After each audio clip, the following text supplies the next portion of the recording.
বুঝতে পারছি কেন বারবার বারবার এই আয়াত তুমি আমার কান পর্যন্ত পৌঁছায়া দিচ্ছ। আমার বোঝার বাকি নেই। ওমর রে, তুমি কি বোঝাইতে চাও? হযরত ওমর বলেন, নবী গো, ডাইরেক্ট তো আপনাকে কিছু বলতে পারি না, আপনি আল্লাহর পয়গম্বর, কিন্তু আমার ভিতরের জ্বালা যন্ত্রণা আর সহ্য করতে পারি না, আমি বরদাস্ত করতে পারি না। যেই লোকটা জীবনটা বর আপনি নবীর বিরোধিতা করল, জীবনটা বর ইসলামের ক্ষতি করল, যেই লোকটা আপনাকে মারার জন্য গভীরভাবে ষড়যন্ত্র করল, কেমনে গো আপনি নবী তার জানাজা পড়ার জন্য মাঠে আসছেন? আমি ওমর বরদাস্ত করতে পারি না গো নবী, আপনাকে অর্ডার দিতে পারলাম না, এই জন্য আমি কোরআনের আয়াত আপনার কান পর্যন্ত বারবার পৌঁছায়া দিচ্ছি। আগো নবীজি, আপনি এই মুনাফিকের জানাজা পড়ায়েন না গো নবী। আল্লাহর নবী বলেন, ওমর, এই আয়াতের মধ্যে রব্বে কারীম কোথাও, এই আয়াতের কোথাও তো আল্লাহ একবারও বলে নাই যে আমি জানাজার নামাজ পড়াইতে পারবো না।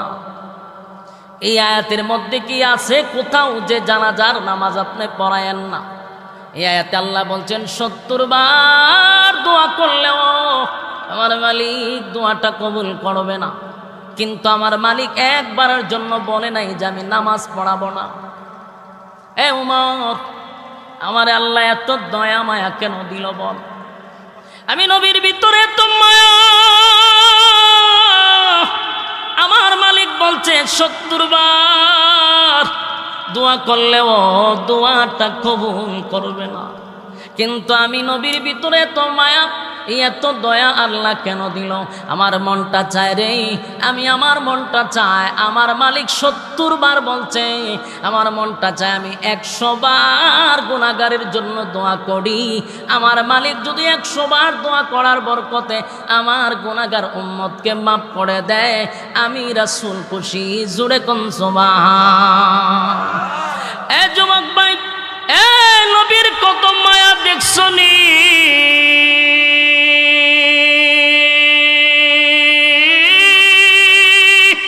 আল্লাহ রাব্বুল আলামিন 70 বার বলছে দোয়া করলে কবুল হবে না।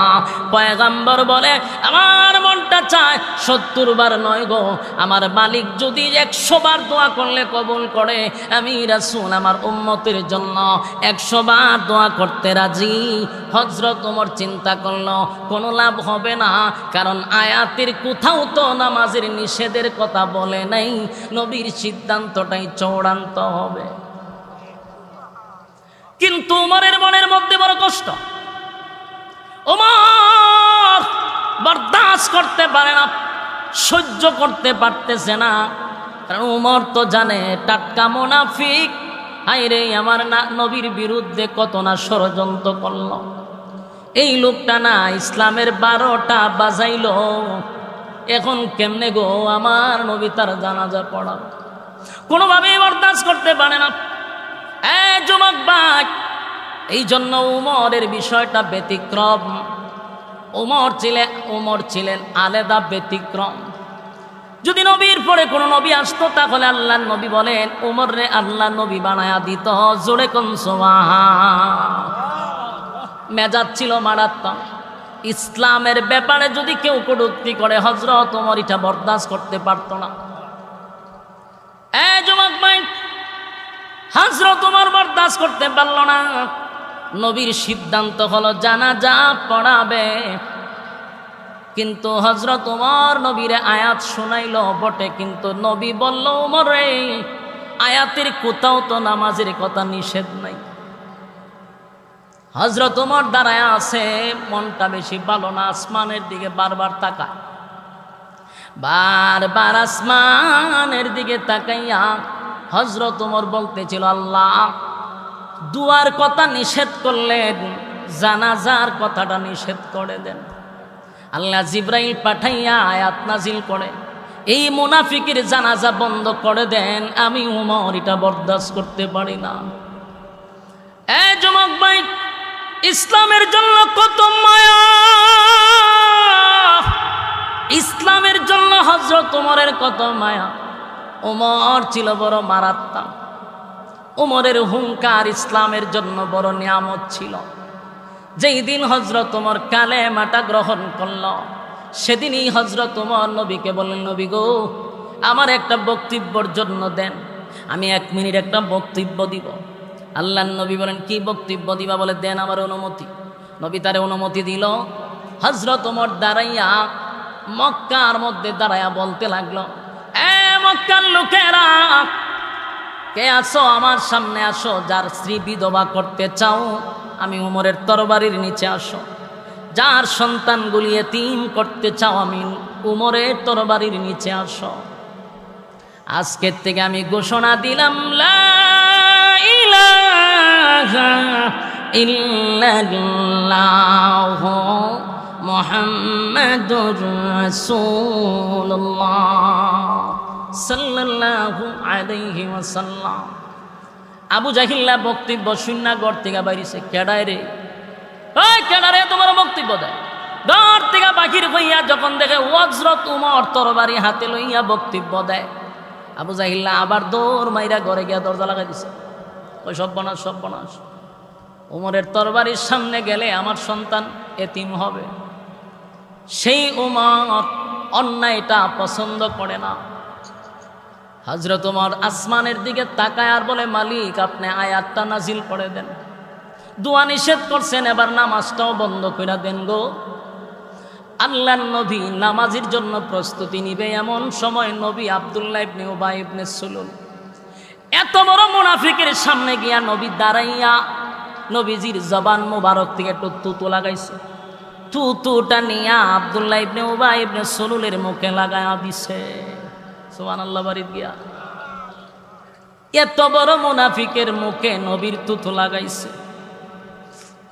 সমস্ত সাহাবীরা অবাক। আল্লাহর নবী বলেন, আব্দুল্লাহ রে, আমি নবীর মুখের তুতু তোর আব্বার মুখে লাগাইছি কেন জানোস? তোর আব্বারে যেন আমি নবীর মুখের তুতুর বরকতে আল্লাহ মাফ করে দেয়। কথাগুলি দিলের কান লাগায় শুনেন। এখান থেকে আমাদের শিকার আছে, শিকার আছে, বুঝার আছে। আমি আপনাদেরকে একটা পর্যায়ে নিয়ে প্রশ্ন করব, তখন আপনারা উত্তর দিবেন। সামনে প্রশ্ন আসতেছে। এই ঘটনার থেকে বুঝার আছে, বুঝার আছে, শিকার আছে।